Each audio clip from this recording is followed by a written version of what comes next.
I found a note in my old jacket. It was from me, but I haven't written it. It started with a simple task: cleaning out my closet. It's one of those things I put off every few months, but this time I decided to take care of it. My closet's a mess. Old clothes from college, jackets that don't fit anymore, random things I've collected over the years. You know the type. I reached for a jacket that I hadn't worn in ages. One that was a bit too small but always reminded me of simpler times. Walking around campus, running late for classes, just the usual college life. I pulled it out from the back of the closet, shook off the dust, and noticed something odd. There was something in one of the pockets. I don't remember putting anything in it, and I've had this jacket for years. I didn't even know the last time I wore it, but the thought of finding something inside felt weirdly comforting. It was a small, folded piece of paper. The kind of paper that felt old and familiar, but still a little crisp. I unfolded it, half expecting to find some stupid receipt or an old ticket from a concert I'd forgotten about. But instead it was a note, written in my handwriting. I froze. It wasn't the kind of note I would have written recently. It was my handwriting from years ago. But I'm certain I didn't write this. The words were clear, precise, and strangely calm. Here's what it said. Do not open the door at 3:23 a.m. Don't listen to the knock. My blood ran cold. I didn't even know what to think. I looked at the clock. It was 3:22 a.m. I checked the time again. 3:22 a.m. How could this note have been written by me? I haven't written anything like this in years.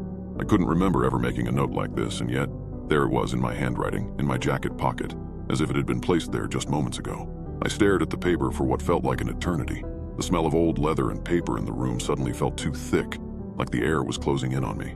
I thought about tossing the note, throwing it away or burning it, but something made me keep reading.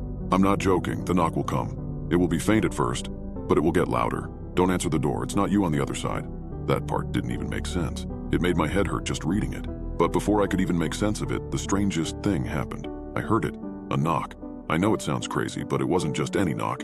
It was like someone was tapping on my door, just hard enough for me to hear, but soft enough that it almost sounded like I imagined it. I looked up, my heart pounding, and checked the time again. 3:23 a.m. There it was. Just like the note said, my mind raced, trying to rationalize it. Maybe it's a neighbor. Maybe I'm just hearing things. I stood there frozen for a while, staring at the door, waiting for more knocks. Something, anything, but it didn't come. For a while, the silence was almost unbearable, and then I heard it again. This time it was more deliberate, louder, almost as if it was an actual person on the other side, someone knocking slowly, methodically, like they knew I was there. But that's impossible, right? I'm here alone. No one has keys to my apartment. No one should even know I'm up this late. I've read enough horror stories to know where this is going, but something feels off. This isn't like any other story I've read. This feels personal, like it's meant for me. That's what's scaring me the most right now.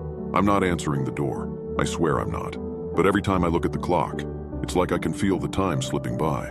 The knocking hasn't stopped. It's still there, faint, rhythmic, almost a whisper at this point. I can't tell if it's